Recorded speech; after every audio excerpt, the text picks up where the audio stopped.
Commander Daeho stood on the bridge of the UES Indomitable, watching the stars through the main screen. The morning shift had just begun when the alarms started screaming. Red lights flashed across every surface as his crew rushed to their stations.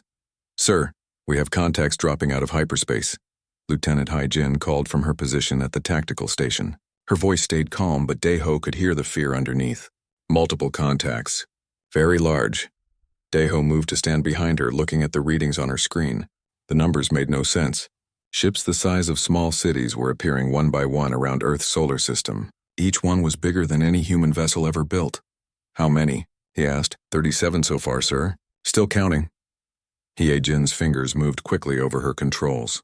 "Sir, these readings, they can't be right. Some of these ships are over 20 kilometers long." The communication officer turned from his station. "Sir, Admiral Subin is trying to reach you from Luna Base. Put her through." Admiral Subin's face appeared on the main screen. Even through the static, Daeho could see the worry in her eyes. Behind her, the Luna Base Command Center was busy with activity. "Daeho, what's your status?" she asked. "We see them, Admiral. 37 unknown vessels, possibly more coming. They're not responding to our signals." "Colony ships from the outer planets are already running," Subin said. "Mars Base reports the same contacts. Whatever these things are, they're surrounding us." A new alarm sounded. Hai-Jin looked up from her station with wide eyes. "Sir, they're scanning us. Very powerful scans. They're reading everything about our ships. Can we scan them back?" "Trying, sir, but their hulls are blocking most of our sensors. What I can see doesn't look like any technology we know." The main screen flickered and suddenly a new image appeared. It was a face, but not human. The creature had pale blue skin and 4 eyes arranged in a diamond pattern. When it spoke, the words came out in perfect English. "Humans of the planet Earth," the alien said. Its voice was calm and emotionless. "I am Fleet Commander Veltar of the Valeth Empire. Your world has been selected for integration into our domain. You will surrender all military vessels immediately. Your governments will transfer authority to our administrators. Resistance will result in the destruction of your cities." The transmission ended. The bridge fell silent except for the humming of machines. "Sir," Hai-Jin whispered, "are we really going to fight them?" Daeho looked at the tactical display showing the alien fleet. Each enemy ship was 10 times bigger than his destroyer. Their weapons were unknown. Their technology was far beyond anything humans had ever seen. "Get me a channel to all Earth defense ships," he said. "Channel open, sir. This is Commander Daeho to all vessels. You heard the same thing I did. We all know what those numbers look like. We all know this isn't a fight we can win." He paused, looking around at his crew. Young faces stared back at him. "But we're going to fight anyway. Because that's what humans do. We don't kneel." Captain Minho's voice came through the radio from his destroyer. "Daeho, my weapons officer says we might be able to hurt them if we get close enough." "How close?" "Very close, sir. Ramming distance." Admiral Subin's voice cut in from Luna Base. "All ships prepare for combat. We're not giving them our world without a fight." The alien ships began moving toward Earth. They moved slowly like they had all the time in the world. Daeho watched them approach and realized they probably did have all the time they wanted. This wasn't a battle for them. It was just cleanup. "All weapons online," Hai-Jin reported. "Missiles loaded and ready. Wait for my command." Daeho watched the tactical display as the human fleet moved to intercept. 43 Earth defense ships against 37 alien vessels. It should have been a fair fight, except the alien ships were each powerful enough to destroy several human vessels. The first shots came from the alien fleet. Beams of red light reached across space and touched 3 human cruisers. The ships simply disappeared. No explosion, no debris. They were just gone. "All ships, attack pattern Delta," Daeho ordered. "Target the smaller vessels." The human fleet charged forward, firing everything they had. Missiles streaked toward the alien ships and exploded against their hulls.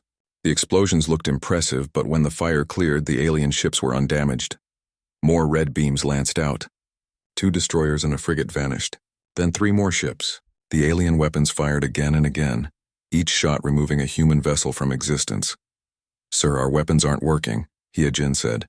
"We're not even scratching them." Captain Minho's voice crackled over the radio. "Daeho, I'm going to try something. If this doesn't work, tell my family I love them." On the tactical display, Daeho watched Minho's destroyer break formation and accelerate directly toward the largest alien ship. The aliens must have seen him coming, because red beams focused on his ship. But Minho kept flying even as his destroyer came apart around him. The human ship slammed into the alien vessel's bridge section at full speed. The explosion lit up space for several seconds. When the light faded, both ships were gone. For a moment, everything stopped. The alien fleet held position. No more red beams fired. Then the alien commander's face appeared on screen again. This time, the creature looked confused. "Humans," it said slowly. "Your vessel deliberately destroyed itself. This action served no tactical purpose. Your commander killed himself for no gain. Explain this behavior." Daeho realized that the aliens didn't understand what they had just seen. They couldn't figure out why Minho would sacrifice himself just to take one enemy ship with him. "I'll explain it to you," Daeho said to the screen. "We humans have a saying. If you're gonna kill us, you better bring enough body bags for yourselves too." The alien's 4 eyes blinked in sequence. "This statement makes no logical sense. You cannot win this engagement. Continued resistance will only result in more human deaths." "Then you better get started," Daeho said. "Because we're not stopping." The alien transmission cut off. A few seconds later, the red beams started firing again. But now the alien ships moved more carefully. They kept their distance from the human vessels. One by one, the human ships died, but each one fought until the end. Some tried ramming attacks like Minho had done. Others flew straight into the alien formations, firing everything they had until the red beams found them.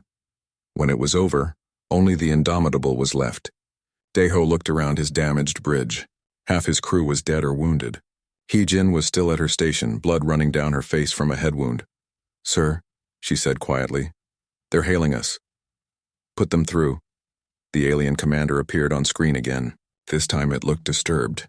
"Human commander, you will surrender your vessel now. You have no weapons left. Your ship is damaged beyond repair. Further resistance is pointless." Daeho looked at Heejin, who was still trying to work at her destroyed station. He looked at the rest of his crew who were staring at him and waiting for orders. "You want to know what's pointless?" Daeho said to the alien. "Coming to our world and expecting us to roll over because you have bigger ships. We might not be able to stop you today, but we're going to make you remember this fight." He turned to his crew. "All remaining Power 2 engines. Set course for that command ship." "Sir," Heejin said, "we have no weapons left." "We still have the ship," Daeho replied. "And that's weapon enough." The Indomitable accelerated toward the alien fleet. Red beams reached out to stop them, but the human destroyer kept flying. Daeho watched the alien command ship grow larger on the screen. "Tell me, alien," he said into the radio. "Do you still think resistance is pointless?" The last thing he saw was the alien commander's 4 eyes, wide with something that looked like fear. Dr. Kyung-soo walked through the research facility with his head down and his hands clasped behind his back. 6 months had passed since the invasion, and the aliens had turned the old university into a place where they studied humans like animals in a lab. The Valeth guards paid no attention to him as he moved between the testing rooms. To them, he was just another human worker, useful but not important. They didn't know that he was memorizing everything he saw. Every piece of their technology, every word they spoke, every weakness they showed. In room 7, a group of humans sat at tables while Valeth scientists measured their responses to different sounds and colors. The aliens took notes on electronic devices that looked like sheets of metal.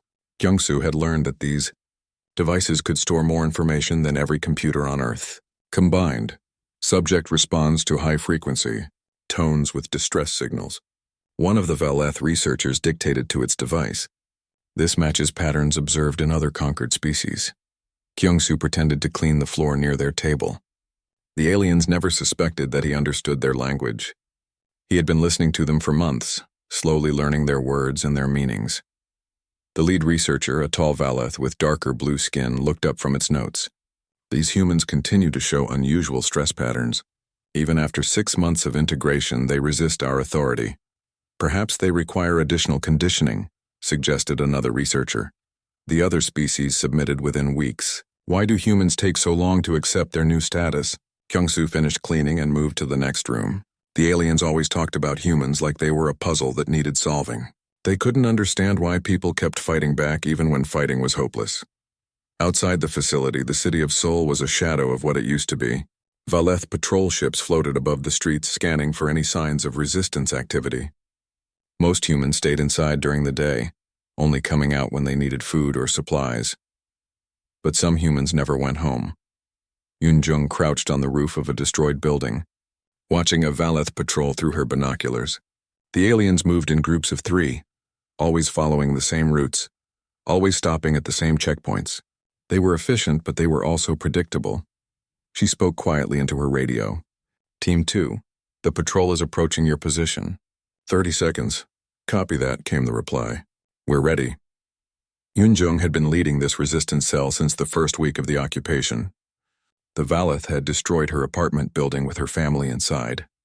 Now she spent every day finding new ways to make the aliens pay for what they had done. The patrol rounded the corner and stepped into the trap. Hidden explosives went off under their feet, and debris fell from the building above them. When the dust cleared, 2 of the 3 aliens were down. The third one was calling for help on its communication device. Team 3 now, Yoon-jung ordered. More resistance fighters appeared from hidden positions. They grabbed the aliens' equipment and dragged the wounded Valeth into an alley. Within minutes, the street was empty again. Yoon-jung knew the aliens would send more patrols to search for them, but they would search in the wrong places because the Valeth didn't understand how human cities worked. They looked for resistance bases in obvious locations like government buildings or military facilities. They never thought to check the subway tunnels or the old sewer systems. In a bunker 50 meters underground, General Woo Jin studied reports from resistance cells around the world. The news was not good. The aliens controlled every major city, every spaceport, every communication center. Their technology was so advanced that humans couldn't even understand how most of it worked. But there was one thing the reports made clear. The Valeth were having problems, sir, said one of his intelligence officers. We're getting reports from cells in Tokyo, London, and New York.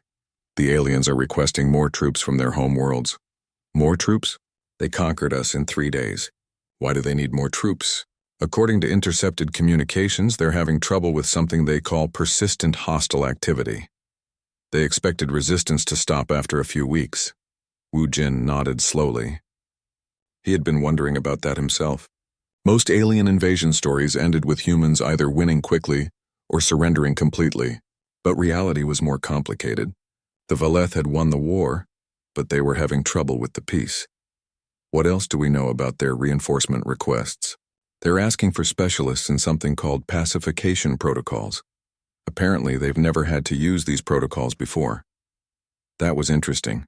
Woo Jin had been in the military for 20 years, and he knew that every army had contingency plans for different situations. If the Valeth were asking for specialists they had never used before, it meant they were facing something new.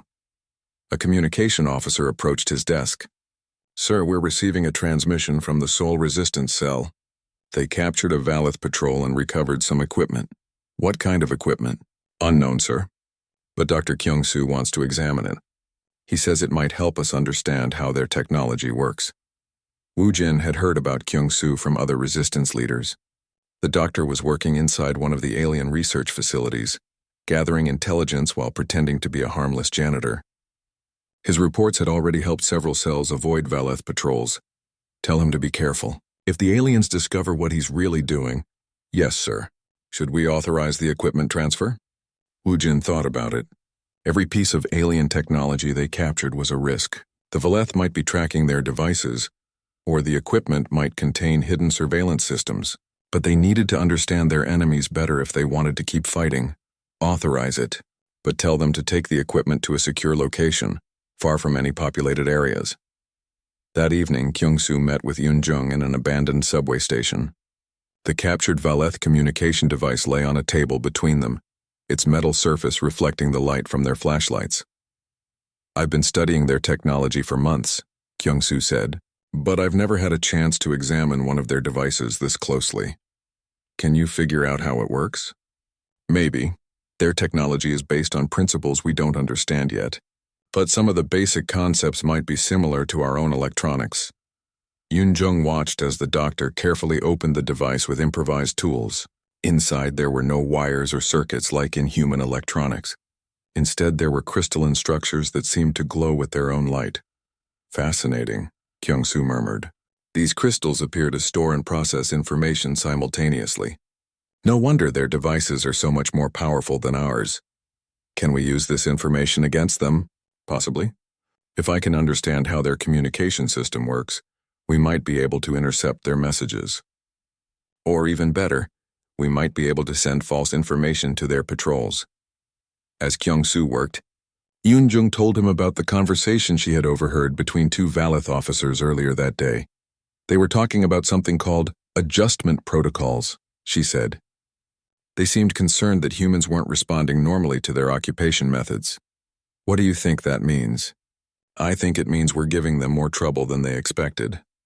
The question is, what are they planning to do about it? Kyung-soo looked up from the alien device. From what I've observed at the research facility, the Valeth are confused by human behavior.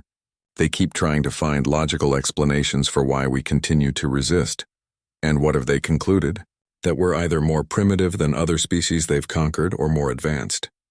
They can't decide which, Yoon-jung smiled grimly. Good, let them stay confused. Confused enemies make mistakes. 2 weeks later, reports began coming in from around the world. Valeth administrators were requesting emergency consultations with their superiors. Resistance activity was increasing instead of decreasing. Human populations were becoming more hostile, not less. In his underground bunker, General Wu Jin read the latest intelligence reports with growing satisfaction. The aliens had expected humans to accept defeat and move on with their lives under Valeth rule. Instead, more people were joining the resistance every day. Sir, his communication officer announced, we're receiving a priority transmission from Valeth command frequencies. Can you decode it? Dr. Kyung-soo provided us with the encryption keys. The message is asking for authorization to implement something called Pacification Protocol 7. Wu Jin felt a chill run down his spine. He didn't know what Pacification Protocol 7 involved, but the name didn't sound good. Get me a secure channel to all resistance cells, he ordered. Tell them to prepare for the worst. The first orbital bombardment hit Tokyo at dawn. Engineer Jae-sung was working in the underground tunnels beneath Busan when the news reached him through the emergency radio network. The aliens had fired from space and destroyed 6 city blocks in less than 30 seconds. How many dead? He asked the radio operator. Estimates are 50,000, sir. Maybe more. The Valeth broadcast a message saying this was a demonstration of their pacification protocols. Jae-sung closed his eyes and leaned against the tunnel wall. 50,000 people dead because they refused to stop fighting. He had been afraid something like this would happen ever since the resistance started growing stronger. Around him, other survivors worked to expand the tunnel system that had become their home. Most of them were refugees from the surface, people whose neighborhoods had been destroyed in the early days of the occupation. They had been living underground for months now, hiding from Valeth patrols and trying to build some kind of life in the darkness. Sir, called one of his assistants, we've finished analyzing the wreckage from that fighter we found last week. Jae-sung walked over to where the young woman was standing next to pieces of a crashed Valeth aircraft. For weeks, his team had been studying every piece of alien technology they could find, trying to understand how it worked. What did you discover? Their weapons are designed for fighting in space, not on the ground. Look at this power coupling here. She pointed to a twisted piece of metal. It's built to handle massive energy bursts, but only for short periods. If we could force them to fire continuously, their weapons might overheat. It was useful information, but Jae-sung wasn't sure how they could use it. The resistance didn't have weapons powerful enough to force the aliens into extended firefights. Most of their attacks were quick strikes followed by immediate retreat. The radio crackled again. All cells, this is General Wu Jin. We have reports of additional bombardments. London has been hit. So has Moscow. The aliens are targeting cities with high resistance activity. Jae-sung picked up the radio microphone. General, this is Jae-sung in Busan. Are they hitting civilian areas or military targets? Both. But it looks like they're trying to minimize damage while maximizing fear. They're not trying to destroy entire cities, just show us what they can do. That made sense from a tactical perspective. The Valeth needed human workers to run their occupation government. Killing everyone would leave them with empty cities and no one to manage the local population. But they also needed to stop the resistance before it grew any stronger. Major So-young stood in the ruins of what had been a refugee camp outside Seoul. 3 hours ago, this place had housed 2,000 people who had nowhere else to go. Now it was nothing but smoking craters and scattered debris. She had been leading these civilians for months, trying to keep them safe while the war raged around them. Most of them were families with children, old people, and others who couldn't fight but had nowhere else to go. The Valeth had known exactly what they were doing when they chose this target. "Major," one of her soldiers said quietly, "we found survivors in the eastern section. About 200 people. How many children?" The soldier looked away. "Not many, ma'am." So Young walked through the wreckage, looking at what remained of the people she had been trying to protect. The Valeth bombardment had been precise and efficient. Every building had been destroyed, but the surrounding forest was untouched. The aliens had wanted to send a message without wasting unnecessary ammunition. As she walked, something inside her began to change. For months she had been fighting to protect people, to save lives, to somehow find a way for humans to survive under alien rule. She had hoped that maybe eventually they could find some kind of peace. But standing in the ashes of the refugee camp, looking at the bodies of children who had never hurt anyone, she realized that peace was impossible. The Valeth didn't see humans as people who deserved to live. They saw them as problems to be solved. "Major," her communication officer called out, "we're receiving a transmission from the aliens. They want to negotiate." "Put it through." The voice that came through the radio was calm and emotionless, like all Valeth communications. "Human military leader, this is Administrator Kelvin. The recent pacification actions were necessary to restore order. Further resistance will result in additional demonstrations. We are prepared to discuss terms for your surrender."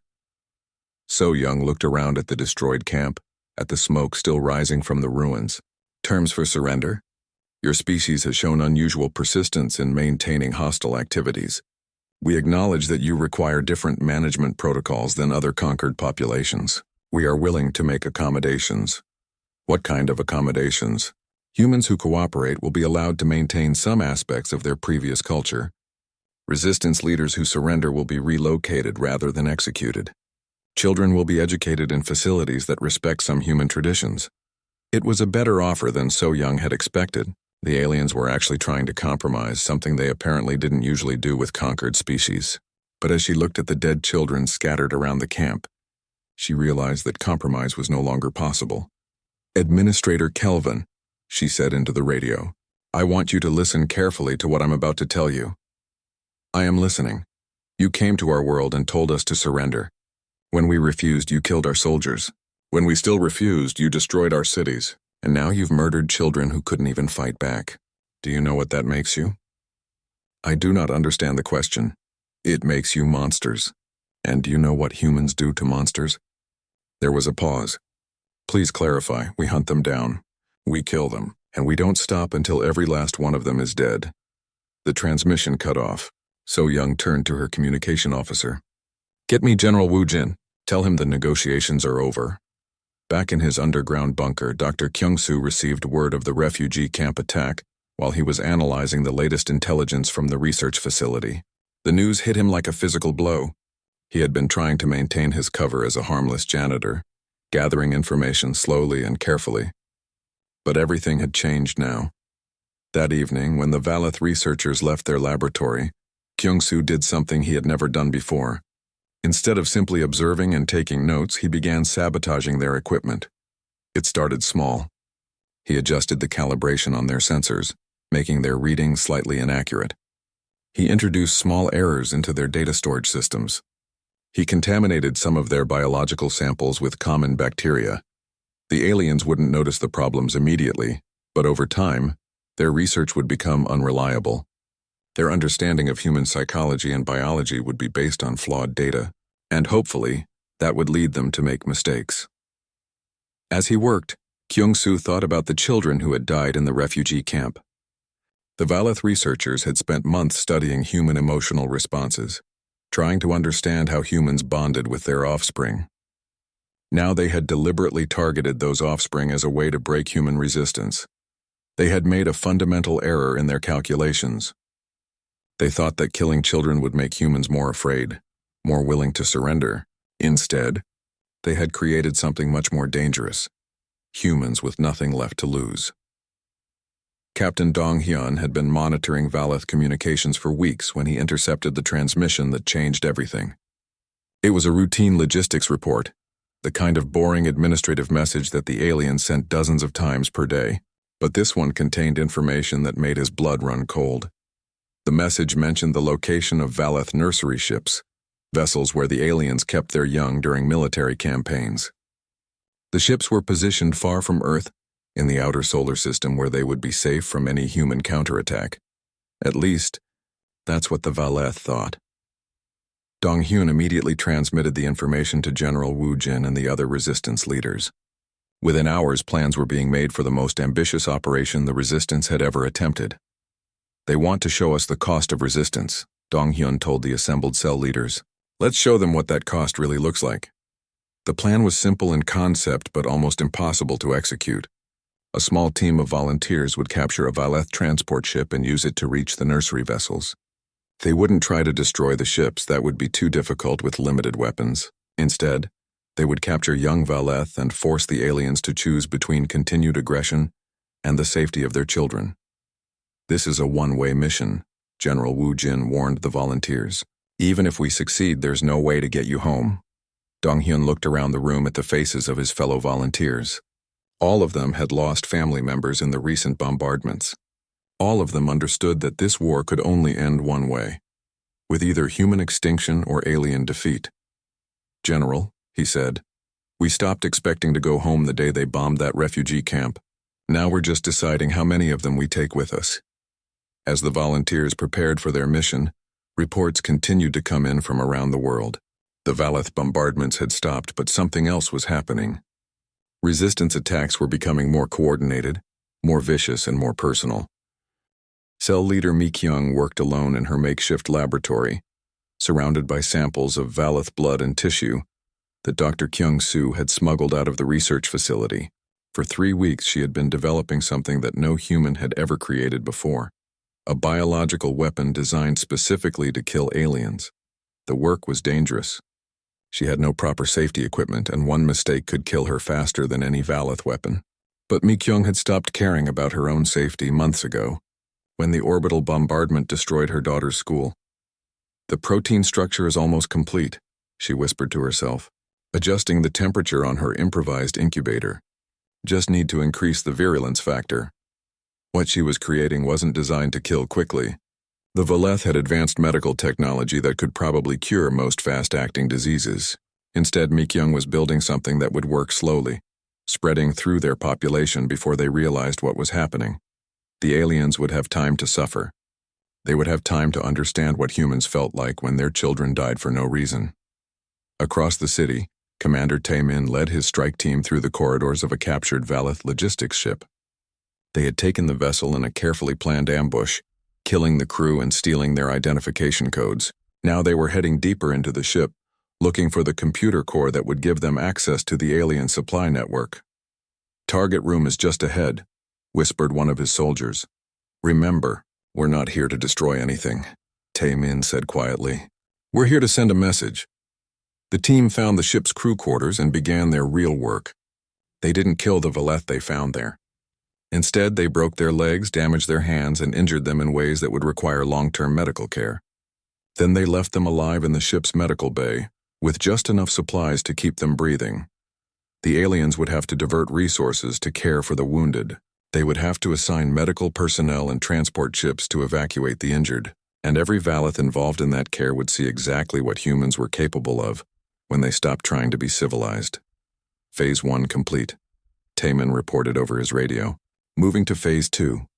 Phase 2 involved accessing the ship's computer system and downloading the complete roster of Valeth logistics personnel in the solar system. Names, locations, family connections, personal histories. Everything the resistance needed to start hunting aliens individually instead of just attacking their military units. Intelligence Officer Seung-hwa sat in her hidden communication center, listening to intercepted Valeth transmissions with growing satisfaction. The aliens were starting to panic, and their panic was showing in their communications. Logistics Command, this is Transport 7, came a nervous voice through her speakers. We found the missing supply ship. The crew is alive but badly injured. They require immediate medical evacuation. Transport 7, what happened to the crew? Unknown. The injuries appear to be deliberately inflicted. The humans left them alive but unable to function normally. Medical estimate 6 months of recovery time per individual. Seung-hwa smiled as she listened. The aliens were having trouble understanding human tactics. They were used to fighting enemies who either tried to win quickly or accepted defeat. They had never faced an enemy that deliberately prolonged suffering. Logistics Command, the transport continued, were also detecting unusual biosignatures in the ship's ventilation system. Recommend full decontamination protocols. Confirmed. Proceed with caution. That would be Mi Kyung's biological weapon, Seung-hwa realized. The resistance had planted it throughout the captured ship, where it would spread to anyone who came aboard. It wouldn't kill the aliens immediately, but it would make them sick enough to reduce their effectiveness. More importantly, it would make them afraid. The Valeth would start wondering if other ships had been contaminated. They would waste time and resources checking every vessel, every facility, every piece of equipment that humans might have touched. Fear was becoming the Resistance's most effective weapon. Guerrilla Leader. Young-ho floated in space outside a Valeth nursery ship, wearing a stolen alien environment suit and carrying equipment that had been designed for entirely different purposes. Getting to the nursery ship had taken 6 months of planning and cost the lives of 12 volunteers. But now he was here and the real work could begin. The nursery ship was huge, easily 10 times the size of any human vessel. But it was also lightly defended, because the Valeth had never imagined that anyone would attack their children. The few guards aboard were not prepared for the kind of assault Young-ho had planned. He didn't try to fight the guards directly. Instead, he used the ship's own systems against them. Poison gas in the ventilation, radiation leaks in the power systems, computer viruses that made the ship's artificial intelligence start giving contradictory orders. By the time the guards realized what was happening, Young-ho had already reached the nursery chambers where young Valeth were kept in protective pods. The alien children looked like smaller versions of their parents, with the same blue skin and diamond pattern eyes. Young-ho felt a moment of hesitation as he looked at them. They were children, innocent of their parents' crimes. But then he remembered the human children who had died in the refugee camp bombing, and his hesitation vanished. He didn't hurt the young aliens. Instead, he carefully extracted a dozen of them from their pods and sealed them in portable containers. Then he sent a transmission to the Valeth fleet. This is the human resistance. We have 12 of your children. If you want to see them again, you will withdraw from the following cities immediately. The response came within minutes. Human, you will return our young immediately. This action violates all civilized conventions of warfare. You're right, Young-ho replied. It does violate civilized conventions. Just like bombing refugee camps violates civilized conventions. The difference is we learned it from you. For the first time since the invasion began, there was a long pause before the Valeth responded. What are your terms? Young-ho smiled inside his helmet. The aliens were finally beginning to understand what kind of war they had started. Back on Earth, Dr. Kyung-soo received word of the nursery ship operation while he was working his regular shift at the research facility. The news filled him with a mixture of satisfaction and horror. The Resistance had crossed a line that could never be uncrossed. But as he listened to the Valeth researchers discussing the situation, he realized that the line had been crossed months ago. The aliens were genuinely confused by human behavior. They kept trying to find logical explanations for actions that were driven by pure emotion.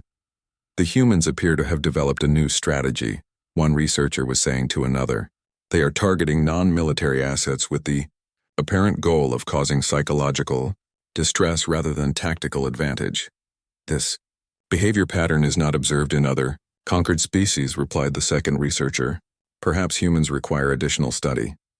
Recommendation: increase research into human emotional responses to threat stimuli. Kyung-soo almost laughed out loud. The aliens still thought they could solve humans like a mathematical equation. They didn't understand that they had already lost the moment they decided to make the war personal. That evening, he sent a coded message to the Resistance leadership. The aliens are requesting reinforcements. They're asking for specialists in something called extreme pacification protocols. Estimated arrival time, 6 weeks. General Wu Jin read the message in his underground bunker and felt a chill run down his spine. If the Valeth were calling for extreme pacification specialists, it meant they were preparing to do something much worse than orbital bombardments. "Get me a secure channel to all cell leaders," he ordered. "Emergency conference in 1 hour." The conference brought together resistance leaders from around the world, all of them speaking through encrypted radio links. The news from space was grim. A new Valeth fleet was approaching Earth, carrying weapons and personnel that had apparently never been used before.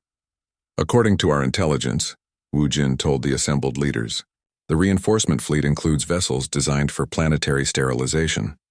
We estimate they'll arrive in 6 weeks." "What does planetary sterilization mean?" asked one of the cell leaders. "Based on intercepted communications, it means they're planning to kill every human on Earth and start over with a clean planet." The radio channel fell silent. Everyone understood what that meant. The war had escalated beyond anything they had imagined.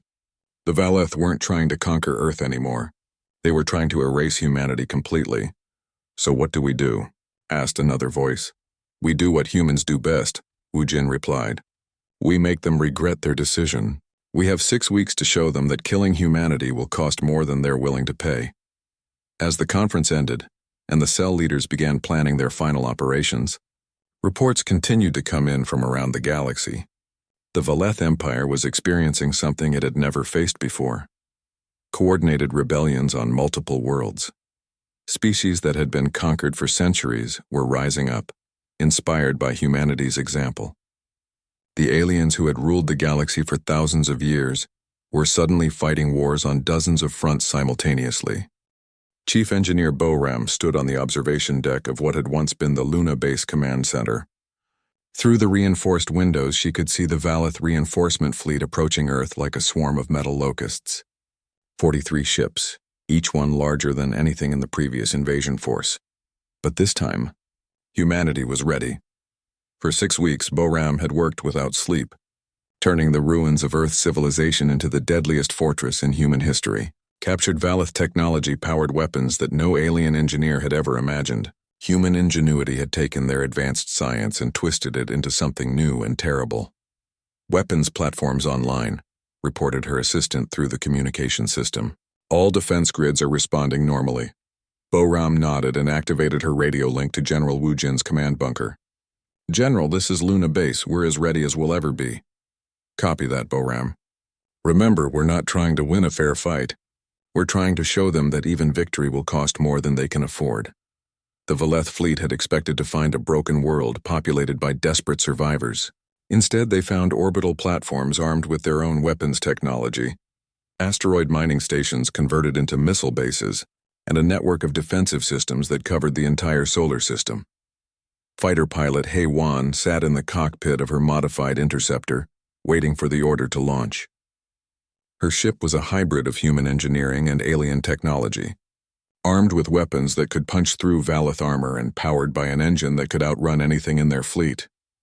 Around her, 40 other pilots prepared for what would probably be their last mission. The plan was simple: get close to the alien ships, board them, and turn their own weapons against the rest of the fleet. It was a suicide mission, but then again, everything the Resistance did these days was a suicide mission. "All pilots, this is Control," came the voice through her headset. "Enemy fleet is entering weapons range. Prepare for launch." Hei Wan checked her instruments one final time. She had written a letter to her parents the night before, knowing she would probably never see them again. But she had also written something else. A message to the aliens explaining exactly why humans fought even when fighting was hopeless. "Because we can," she had written. "Because you thought you could break us and we want to prove you wrong. Because someone has to show the galaxy that some species refuse to kneel." The first shots of the battle came from the human defense platforms. Missiles streaked across space toward the alien fleet, not trying to destroy the massive ships but to force them into defensive formations. The Valeth responded with their signature red energy beams, vaporizing the incoming weapons. But while they were focused on the missiles, they didn't notice the real threat approaching. From their blind spots, "Launch all fighters," ordered the control tower. Hei Wan's interceptor shot out of the Luna base launch bay along with dozens of others, accelerating toward the enemy fleet at speeds that would have been impossible with purely human technology. The Valeth had given them the tools for their own destruction. The alien fleet began firing at the incoming fighters, but their weapons were designed for ship-to-ship combat. not for tracking small, fast-moving targets. Most of the energy beams missed their targets completely. "This is Haywan to all pilots," she called over the radio. "Remember, we're not here to fight fair. We're here to make them bleed." Her fighter reached the nearest Valeth ship and attached itself to the hull using magnetic clamps. Around her, other pilots were doing the same thing, turning their ships into boarding pods. The aliens had never faced an enemy that deliberately crashed into their vessels just to get inside. Haywan cut through the ship's hull with a plasma torch and climbed into the alien corridors. The Valeth crew was not prepared for hand-to-hand combat inside their own ship. Their weapons were too powerful to use in enclosed spaces without risking damage to critical systems, but human weapons worked just fine in close quarters. Within an hour, 12 Valeth ships were firing on their own fleet, their weapon systems controlled by human boarding parties. The aliens tried to destroy the compromised vessels, but that meant killing their own crews along with the human invaders. For the first time in their history, the Valeth were fighting an enemy that forced them to choose between tactical advantage and the lives of their own people. On Earth, the final confrontation was taking place in the ruins of Geneva, where the Valeth had established their planetary command center. The alien commander, High Admiral Zekthar, had requested a meeting with human leadership to discuss surrender terms. General Wu Jin, Dr. Kyung-soo, and Major So-young sat across from the alien admiral in what had once been the United Nations building. The contrast between the two sides was striking. The humans looked like survivors of a catastrophe, while the alien appeared pristine and untouchable in his technological armor. "Humans," Zekthar began, "this conflict has exceeded all reasonable parameters. Your species has demonstrated capabilities that our intelligence failed to predict. We are prepared to discuss terms for the cessation of hostilities." "Terms?" So-young asked. "You mean our surrender?" "I mean the withdrawal of Valeth forces from this system in exchange for certain guarantees of future cooperation." The three humans exchanged glances. After everything that had happened, the aliens were actually offering to leave Earth. "What kind of guarantees?" Wu Jin asked. "Your species will agree to remain within this solar system. You will not attempt to contact other worlds or interfere with Valeth operations elsewhere in the galaxy. In return, we will classify Earth as a restricted zone and allow you to rebuild your civilization." It was a generous offer, far better than anything the humans had expected. They would be free to live their lives, rebuild their cities, and raise their children without alien interference. Dr. Kyung-soo spoke first. "And what happens to the other species in your empire? The ones who are still enslaved? That is not your concern." "It is now," So-young said firmly. "You came to our world and taught us about conquest. You showed us what happens when powerful species decide that weaker ones don't deserve freedom. Now we're going to teach the galaxy something new." Zekthar's 4 eyes blinked in confusion. "What could you possibly teach that we have not already learned?" Wu Jin smiled, but there was no warmth in his expression. "We're going to teach them that monsters can be killed." He activated a device on the table between them. Communication specialist Chan Wu's voice came through the speaker. "Broadcasting on all Valeth military frequencies. This is the Human Resistance Command, broadcasting to all Valeth forces and all enslaved populations throughout the galaxy. The Valeth Empire, which has ruled through fear for thousands of years, is retreating from Earth after being defeated by a species they tried to conquer." Zekthar reached for the device, but So-young pointed a weapon at him. "Let him finish," Chan Wu continued. "To all enslaved species, the Valeth are not invincible. They can be hurt. They can be beaten. And they can be made to beg for mercy, just like they made you beg. Humanity stands ready to share everything we have learned about fighting them. To the Valeth Empire, you came to our world expecting easy conquest. Instead, you found the one thing you were not prepared for: a species that refuses to accept defeat. We are sending this message along with complete technical specifications for every weapon we have developed, every tactic we have used, and every weakness we have discovered in your technology." The broadcast cut off. Zekthar stared at the humans in shock. "You have doomed your species," he said quietly. "When the Empire learns what you have done, they will return with enough force to sterilize this entire system." "Let them come," Wu Jin replied. "By the time they get here, every enslaved species in the galaxy will have copies of our research. Every world you've conquered will know exactly how to hurt you. You'll be fighting rebellions on 1,000 planets simultaneously. This is not warfare. This is madness. No, So Young said, standing up from her chair. This is justice. You taught us that might makes right. You showed us that the strong can do whatever they want to the weak. Now we're going to show the galaxy what happens when the weak learn to fight back. Dr. Kyung-soo activated another device, this one connected to Earth's communication arrays. We're broadcasting everything on all frequencies, including your own command channels. Every ship in your fleet is receiving our technical data right now. Some of your own crews might find it interesting. Zekthar realized what was happening. The humans weren't just sharing their weapons technology with other enslaved species. They were sharing it with the Valeth Empire itself, including the lower castes and slave soldiers who made up most of the alien military. You are destroying the order that has maintained peace in this galaxy for millennia, he said. Desperately good, all three humans said. Simultaneously, 6 months later, reports reached Earth of the first successful slave rebellion in Valeth space. A species called the Kethar had used human-designed weapons to destroy their overseers and liberate 3 star systems. Within a year, the Valeth Empire was fighting civil wars on dozens of worlds. The last transmission Earth received from Valeth space was a desperate plea for help from the same High Admiral who had demanded human surrender. The Empire was collapsing,